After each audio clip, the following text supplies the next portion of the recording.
তা দেখুন, এই জগতে আমরা যদি এইরকমই হয়ে যাই যে তার কাছে আজকে যা চাইবো তাই পাবো, কিন্তু জগতে তো কত ধরনের মানুষ, চোর, ডাকাত, গুন্ডা, বদমাইশ, লম্পট, চরিত্রহীন। তা তারা যদি সেই প্রার্থনা করে ভগবানের কাছে যে আমরা যেন তাই হই, তাহলে তো আমাদের এই দিন দুনিয়া দেশ তো আগুন ধরে যাবে, তাই নয় কি? আরো যদি আরো থেকে যদি আরো তর কেউ চায়, তাহলে আরো তর হয়ে যাবে।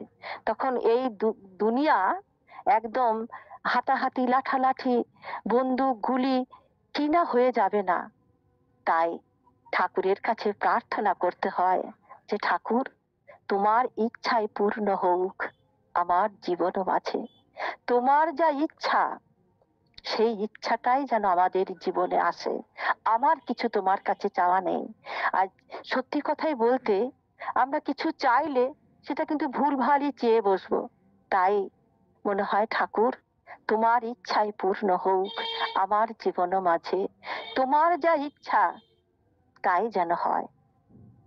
একবার শ্রী শ্রী ঠাকুর রামকৃষ্ণদেব বসে আছেন, এই গিরিশ ঘোষ গেছেন ঠাকুরের কাছে, ঠাকুরকে প্রণাম নিবেদন করে বললেন যে ঠাকুর, আমার ছেলের খুব জ্বর, অনেক দিন ধরে জ্বর, জ্বর সারছে না, তুমি একবার বলো তো যে জ্বর ভালো হয়ে যাবে।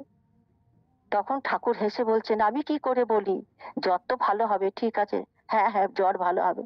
বলে না, তুমি মন থেকে আর একবার বলো যে আমার ছেলের জ্বর ভালো হবে। তখন ডাক্তার দেখা, ঠাকুর বলছেন যে ডাক্তার কবিরাজ দেখা, বলে সবাইকে তো দেখালাম, শুধু তুমি একবার বলো। তখন ঠাকুর বললেন, আমি কি বলতে পারি রে, তুই এক কাজ কর, তুই মায়ের কাছে গিয়ে মায়ের কাছে বরং প্রার্থনা কর যে ঠাকুর, আমার ছেলের জ্বর হয়েছে, তুমি ভালো করে দাও। তখন গিরিশ ঘোষ বলছে, আমি মাটা কাউকে চিনি না, আমি কাউকে জানি না, আমি শুধু জানি তোমাকে। তুমি জল পোড়া তেল পোড়া যা করে দেবে, আমি তাই খাওয়াবো, তুমি শুধু বলো একবার হ্যাঁ ভালো হয়ে যাবে। তো ঠাকুর তখন সেই গিরিশ ঘোষ একটি বাটিতে করে এক বাটি জল এনে ঠাকুরের হাতে দিলেন। ঠাকুরের হাতে দেওয়ার পর বললেন, যাও তুমি জল পোড়া করে এনে দাও। তো ঠাকুর হাসছেন আর বলছেন, আমি জল পোড়া তেল পোড়া কিছুই যে জানি না। বলছে, না তুমি জল পোড়া করে দাও। তো তারপর সেই বাটিতে সেই জলটি নিয়ে মায়ের কাছে গেলেন ঠাকুর, ঠাকুরই জানেন কি করলেন। তো যাই হোক, তারপর সেই বাটির জলটা এনে ওই গিরিশ ঘোষের হাতে দিলেন, দিয়ে বললেন যে যা, এবার তোর ছেলেকে খাইয়ে দে। তো তখন গিরিশ ঘোষ করলেন কি, সেই বাটির জলটা নিজেই ঢক ঢক করে খেয়ে নিলেন। তখন ঠাকুর বললেন, কি করিস রে, কি করিস রে, আমি যে তোর ছেলের জন্য জল পোড়া করে দিলাম। বলে, আর জল পোড়াতে কি হবে ঠাকুর, তুমি যখন একবার বলেছো যে জ্বর কমে যাবে, ছেলে সুস্থ হয়ে যাবে, ছেলে ভালো হয়ে যাবে, আর জল পোড়া তেল পোড়া লাগে না। তাই ছিল গিরিশ ঘোষের বিশ্বাস, ঠাকুরের প্রতি অগাধ টান, অগাধ বিশ্বাস। ঠাকুরও তাই বললেন যে বিশ্বাস হারালে যেই দেখবে তোমার আশেপাশে দরদি কেউ নেই। তাই যে কোনো মানুষের প্রতি হোক, এই যে বিশ্বাস, বিশ্বাস না থাকলে হবে না। ভগবানের প্রতি হোক, আর আত্মীয় স্বজনের প্রতি হোক, পাড়া প্রতিবেশীর প্রতি হোক, বিশ্বাস চাই, আর চাই ভালোবাসা। ঠাকুর আমার ভালোবাসার কথা এত বলে গেছেন, এত বলে গেছেন, এত বলে গেছেন। তো একবার হলো কি, একটি গ্রামে ওই একটি মা অনেক দিন আগে দীক্ষা নিয়েছেন। তো দীক্ষা নেওয়ার পর সে কোনোদিন আর দেওঘরে যেতে পারেননি, লেখাপড়াও জানে না, আর সেই সময় সেই ব্যবস্থাও ছিল না, কিন্তু ঠাকুরকে সে পেয়েছে এবং ঠাকুরকে খুব সে ভালোবাসে। তো সেই মাটি লেখাপড়াও তো জানেও না, এবং ইষ্টভীতি কি মন্ত্র বলে তাও জানে না। যাই হোক, একদিন সেই ওই গ্রাম থেকে একটি দাদা দেওঘরে যাবেন, তাই মাটি শুনতে পেয়েছেন, তার কাছে এসে বলছে, বাবা তুমি কালকে তো দেওঘরে যাচ্ছ? তখন সেই দাদাটি বললেন, হ্যাঁ আমি দেওঘরে যাচ্ছি। তো বললে, তুমি এক কাজ করো, তুমি ঠাকুরকে একবার জিজ্ঞাসা করো তো আমার ইষ্টভীতিটা পায় কিনা। তখন সেই দাদাটি বলেছেন, আচ্ছা। তো এইবার সেই দাদাটি দেওঘরে গেছেন। দেওঘরে গিয়ে নানা কাজ ব্যস্ততা হয়ে গেছে। তার ঠাকুর প্রণাম করা হয়েছে, সবই হয়েছে, তার কাজকর্ম যা ছিল সব হয়েছে। এবার ঠাকুরকে প্রণাম নিবেদন করে বাড়ি ফিরছেন। তখন আমার ঠাকুর দূর থেকে তাকে ডেকে বলেছেন, ওই মাকে বলে দিস আমি তার ইষ্টভৃতি গ্রহণ করি। আহা কি সুন্দর! তাই আমার বাবার কাছে শুনতাম যে অনুরাগ ভরে ইষ্টভৃতি করতে হয়। অনুরাগ মানে ভালোবাসা দিয়ে, তার কাছে ভক্তি ভরে নিষ্ঠা নিয়ে অনুরাগ ভরে ঈশ্বরের কাছে ইষ্টভৃতি করতে হয়। তার কারণ ইষ্টভৃতি যখন আমরা করি তখন স্বয়ং নারায়ণ এসে দুহাত পেতে বসেন।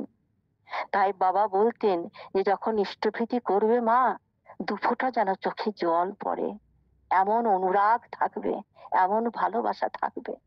আমি আমার নিজের চোখেই দেখেছি, আমার বাবার চোখে জল, মায়ের চোখে জল, দেখতাম মায়ের চোখের কোনায় কোনায় জল, বাবার চোখে জল আমরা দেখেছি। তাই এই যে তাই ঠাকুর বললেন না যে ওই ইষ্টভৃতি, ইষ্টভৃতি ওই যে মাটি করতেন, তাই ঠাকুর তাকে বলে দিলেন যে তাকে বলে দিস যে আমি তার ইষ্টভৃতি গ্রহণ করি। ঠাকুর তো আমার খুব বাস্তব ছিলেন। একদিন ঠাকুর বসে আছেন, তা এক দাদা এসেছেন। দাদাটি এসে ধুতি পাঞ্জাবি সবই ঠিকঠাক পরেছেন, কিন্তু চুলটা তার আঁচড়ানো হয়নি। তখন ঠাকুর তাকে দেখে বলছেন, তুই চুল আঁচড়াসনি কেন? তো সেই দাদাটি চুপ করে আছেন। তখন ঠাকুর বলছেন, আমি কি মরে গেছি? আমি কি মরে গেছি? আমি তো বেঁচে আছি। আমি যে তোদের স্বামী, আমি যতদিন বেঁচে থাকবো তোদেরকে ধরে থাকবো, তোদের কাছেই থাকবো, তোদেরকে আগলে ধরে রাখবো। এই হলেন আমার পরম পিতা। তাই আমাদের সত্যি কথাই, খুবই সত্যি কথা, খুব বাস্তব কথা, যে আমরা ঠাকুরকে যারা ধরে আছি তারই আশীর্বাদে তাকেই পাওয়া। সত্যি তিনি আমাদের ধরে আছেন, প্রত্যেকটা মুহূর্তে প্রত্যেকটা সময় তিনি ধরে আছেন। ঠাকুর আমার তাই বললেন যে আমি যে তোদের স্বামী, আমি তোদের সব সময় ধরে আছি। একবার ঠাকুর এই ছোট ছোট ঘটনারই কথা বাবার কাছে সব শুনতাম। ঠাকুর একবার চান করছেন, তা চান করার সময় বহু দূর দূরান্ত থেকে মানুষ আসতেন। আর ওই যখন ঠাকুর চান করতেন সবাই গোল করে দাঁড়িয়ে সেই ঠাকুরের কাছে দাঁড়িয়ে থাকতেন। আর সবার ওই হাতে একটু করে গ্লাস, নয় একটি মগ, নয় একটি বাটি সেই তাদের হাতে থাকতো। তো একদিন ঠাকুর যে চান করাচ্ছেন তাকে ঠাকুর বললেন, হারে আমি যখন চান করি তখন ওরা ওই হাতে বাটি ঘুটি নিয়ে আসে কেন বলতো? তখন সেই দাদাটি বললেন যে ঠাকুর, আপনি চান করার পর সেই চান জল ওরা সকলে বাড়ি নিয়ে যায়, আর সেই সবাইকে সেই চান জল বাড়িতে বাড়িতে বাবা মা ভাই বোন অসুখ বিসুখ ঠাকুমা দাদু আত্মীয় স্বজন যে থাকে সবাইকে সেই চান জল খাওয়ায়। কেন? না তারা এই চান জল খেয়ে দীর্ঘায়ু নিরোগ হয়ে বেঁচে থাকবে, ভগবানের চান জল। ঠাকুর তখন শুনে বলছি, না না, এ তো ঠিক না, এ তো ঠিক না। তাই বললেন আরো তো রোগে পড়ে যাবে। ঠাকুর তো বাস্তব ছিলেন। ঠাকুর তার সেই কি বলবো, ভণ্ড তো নয়, সাধু তো নয়, মানে ঠাকুর যে স্বয়ং পুরুষোত্তম, ঠাকুর যে স্বয়ং নারায়ণ। তাই তিনি বললেন না না, এটা তো ঠিক না, এটা তো ঠিক না। তখন ঠাকুর বললেন, শোন, একটা দুটো বালতিতে বালতি পরিষ্কার করে ধুয়ে নিয়ে আয়, ধুয়ে নিয়ে আয়, তারপর সেই দুটো বালতি আর 2 বালতি জল নিয়ে আয়। তখন ঠাকুর কি করলেন, সেই পরিষ্কার বালতিতে করে পরিষ্কার জল নিয়ে এসে ঠাকুর স্নান সেরে ঠাকুরের 2টি আঙুল সেই জলে চুবিয়ে দিলেন। দুটো বালতিতে 2টি আঙুল চুবিয়ে দিলেন আর বললেন যে এবার ওদেরকে সকলকে দিয়ে ওরা নিয়ে গিয়ে এই সবাই খাক। এই ছিলেন আমার ঠাকুর। আমার ঠাকুর ছিলেন, সেই বললাম, বাস্তব ঠাকুর। কোনো বুজরুকি কথা বলতেন না, কথায় চলতেন না। তিনি স্বয়ং সেই পুরুষোত্তম, স্বয়ং নারায়ণ। এইভাবেই তিনি আমাদেরকে বুকে করে আগলে ধরে রেখেছিলেন। আমার মায়ের কাছে একটা গল্প শুনেছিলাম যে কতগুলি ব্যাঙ ওই একটি উঁচু ঢিপায় উঁচুতে উঠবে। তা উঁচুতে যখন উঠবে তখন ওই বারবার পড়ে যাচ্ছে, উঁচুতে উঠছে আর পড়ে যাচ্ছে, উঁচুতে উঠছে আর পড়ে যাচ্ছে। কিন্তু একটি ব্যাঙ ওই টুকটুক টুকটুক টুকটুক করে সেই উঠে যাচ্ছে। উঠতে উঠতে এবার নিচের ব্যাঙগুলো, ধরুন 10টা ব্যাঙ, তার মধ্যে 9টা পড়েই গেছে, শুধু একটি ব্যাঙ সেই ওপরের দিকে উঠছে। নিচে যে ব্যাঙগুলো পড়ে গেছে তারা হাত পা নাড়িয়ে নাড়িয়ে খুব তাদেরকে ডাকছে ব্যাঙটাকে। কিন্তু সে ব্যাঙটি সেসব কথা না শুনে সে ভাবছে আমাকে বুঝি উৎসাহ দিচ্ছে। কিন্তু সে ব্যাঙটি আস্তে আস্তে আস্তে আস্তে আস্তে আস্তে উপরের দিকে উঠেই যাচ্ছে। এবং সে যখন উঠে একদম নিষ্ঠা নিয়ে সেখানে উঠেই পড়ল। কেন জানেন তো? ওই এই ব্যাঙটি ছিল কালা, সে কানে শুনতে পেত না। তাই ওই নিচের ব্যাঙগুলি হাত পা নাড়িয়ে ওকে অনেক ডাকলো, কিন্তু সে শুনতেই পেল না। তাই আমার মা এই কথাটি বলতেন যে, মা, আমি যখন বিয়ে হয়ে এলাম যে সংসার বড় কঠিন।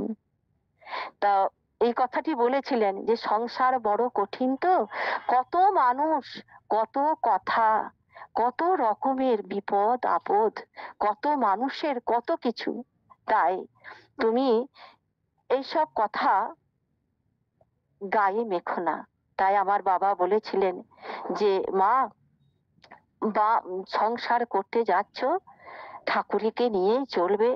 ঠাকুর ঠাকুরের তুমি যা যা পারবে না, তা যা যা তোমার মনে হবে, তুমি ওই সত্যানুসরণ নারীর নীতির বই পড়বে, আর তুমি সেখানে তোমার সমস্ত প্রশ্নের উত্তর তুমি পাবে। আর মা আমায় বলেছিলেন, মা, তোমার গায়ে যদি ধুলো লাগে তাহলে তুমি কি করো? তখন মাকে বলেছিলাম, মা, আমি ওই ফু দিয়ে উড়িয়ে দিই। আর কাদা লাগলে কি করো? বলে, কাদা লাগলে আমরা জল দিয়ে ধুয়ে দিই। বলে, সংসার করা এমনই কঠিন, সব কথা উড়িয়ে দেওয়া যায় না, তবে কিছু কথা সরিয়ে দিতে হয়, কারণ সংসার বড় কঠিন। তাই ওই এই ব্যাঙের গল্পটি আমার মনে হয় ওই মাঝে মাঝে সংসারে কালা সেজেই থাকতে হয়। বিশেষ করে আমাদের মানে মায়েদের কালা সেজেই থাকতে হয়।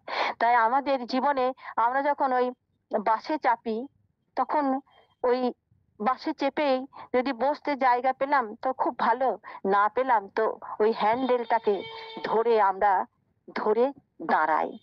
কারণ হ্যান্ডেলটাকে যদি আমরা না ধরি তাহলে যখন ব্রেক কষবে তখন কি হবে? তখন আমরা মুখ থুবড়ে পড়ে যাব। তাই ওই হ্যান্ডেলটাকে আমাদের ধরা। তাই আমাদের এই জীবনের হ্যান্ডেল হলেন সেই পুরুষোত্তম, সেই দয়াময়, সেই প্রভু। তাই হ্যান্ডেলকে আমাদের চেপে ধরে থাকতে, আমাদের জীবনে আমরা ওইটুকু পড়ে যাব তার ভয়েই, যাতে নাক মুখ না ভেঙে যায়, তার জন্য আমরা ওই হ্যান্ডেলটাকে, বাসের হ্যান্ডেলটাকে ধরি। তাই আমাদের জীবন যে চলাবো, জীবন চলনার যে পথ যে চলবো, তার জীবনের হ্যান্ডেল না থাকলে হয়? পরম পিতা প্রভু না থাকলে হয়? গুরু না থাকলে হয়? তাই আমাদের প্রত্যেকের গুরুর জীবনে দরকার। তো একটা এরোপ্লেন এরোপ্লেন উঠছে, মানে নিচে থেকে উড়ে যাচ্ছে, অনেক দূর আকাশে উড়ে গেছে। হঠাৎ খুব শব্দ সেই প্লেনটার, এবং সবাই ভাবলো প্লেন এইবার বোধহয় ভেঙে যাবে, ভেঙে পড়বে। সবাই তো খুব কান্নাকাটি করছে, অস্থির হয়ে যাচ্ছে। এই বুঝি প্লেন ভেঙে পড়লো, এই বলি প্লেনটা ভেঙে পড়লো। কিন্তু একটা ছোট্ট মেয়ে হ্যারি পটার পড়ছে, তার পাশে একজন দাদা বসে আছেন। তো তাকে সেই দাদাটি, বয়স্ক দাদা, সেই দেখছেন যে কখনো সেই মেয়েটি ভুরু কোঁচকাচ্ছে, কখনো হাসছে, কারণ তো সে একটা গল্প পড়ছে, হ্যারি পটার। তো যখন পড়ছে, সে মন দিয়ে পড়ছে, আর এদিকে গোটা প্লেনের যত মানুষ ছিল সবাই হুড়োহুড়ি লাগিয়ে দিল। তখন বললেন যে আপনারা সবাই, যারা প্লেনের যারা কর্তা তারাই বললেন, এয়ার হোস্টেস যারা ছিলেন, আপনারা কোনো চিন্তা করবেন না, কোনো ভয় পাবেন না, প্লেন এক্ষুনি নিচে নামবে। তো সেই সত্যি সেই প্লেন নিচে নামানো হলো। এবার সবাই তো কান্নাকাটি, দূরে দূরান্ত থেকে ছুটে চলে এসছে। তো সেই মেয়েটি, সে সেই নিজের এক মনে পড়ছে। তখন সেই দাদাটি জিজ্ঞেস করলেন যে মা, তুমি এত ধৈর্য দিয়ে কি করে এইটা তুমি পড়ছো? কারণ প্লেনে তো কত অস্থির হয়ে গেল মানুষ, এই প্লেন নিচে নেমে গেল, তা তোমার তো কিছুই মনে হলো না, তুমি কি করে চুপটি করে এক মনে পড়ে যাচ্ছ? তখন সেই মেয়েটি উত্তর দিলেন, যিনি প্লেন চালাচ্ছেন, যিনি পাইলট, তিনি যে আমার পিতা। তা আমাদেরই এই জীবনের সকলের সেই পিতাই হলেন আমাদের পুরুষোত্তম। তাই আমাদের কোনো ভয় নেই, সেই বিপদ হলে তিনি আমাদের রক্ষা করবেনই করবেন। এই আমার, মানে আমাদের সকলেরই, আমরা সবাই জানি যে পরমপিতা আমাদের রয়েছেনই। তবে একটা সত্যি কথাই, যে আমাদের কর্মফল, ঠাকুর বললেন যে ভাগ্য হলো ভজনার ফল, তাকে পরিবর্তন করা যায় ভজলে, কিন্তু কর্মফল পরিবর্তন করা যায় না। কর্মফল আমাদের ভোগ করতেই হয়। তাই ঠাকুর আমাদের সব সময়ই রয়েছেন, পরমপিতা আমাদের সব সময়ই রয়েছেন, আমাদের বিপদে আপদে, আনন্দে সুখে দুঃখে। আর সত্যি তো, আমরা যা চাই তাই আমরা পাই। এর থেকে বড় চাওয়া, বড় পাওয়া তো আমাদের আর কিছুই হতে পারে না। তাই একটা গানের লাইন মনে পড়ছে, আমি ওই গানটার লাইনটা করেই আমার শেষ করব। তব চরণ তলে সদা রাখিও মোরে, তব চরণ তলে সদা রাখিও মোরে, দীন বন্ধু করুণা সিন্ধু, শান্তি সুধা দিও চিত্ত চকরে, তব চরণ তলে সদা রাখিও মোরে। কবি লিখেছেন চরণ তলে সদা রাখিও মোরে। আর আমি বলি, শুধু আমাকে নয়, বিশ্ব ব্রহ্মাণ্ডের সবাই যেন তোমার চরণে ঠাঁই পায়, তোমার চরণেই যেন আমি থাকতে পারি, প্রত্যেকে। তাই আমি সকলের মঙ্গল প্রার্থনা করি, শত আয়ু প্রার্থনা করি। যতদিন আমরা বেঁচে থাকবো ততদিন আমাদের এই জিভে, আমাদের এই মুখে শ্রী হরির শ্রী গুণগান করতে পারবো। তাই আমি সকলের শত আয়ু প্রার্থনা করছি। সকলে সুস্থ থাকুন, ভালো থাকুন। জয় গুরু, জয় গুরু। ঠাকুরের কথা বলতে বলতে মাঝে মাঝে একটু আবেগ হয়ে যায়, তো চোখে জলই চলে আসে। জয় গুরু দাদা, জয় গুরু, জয় গুরু।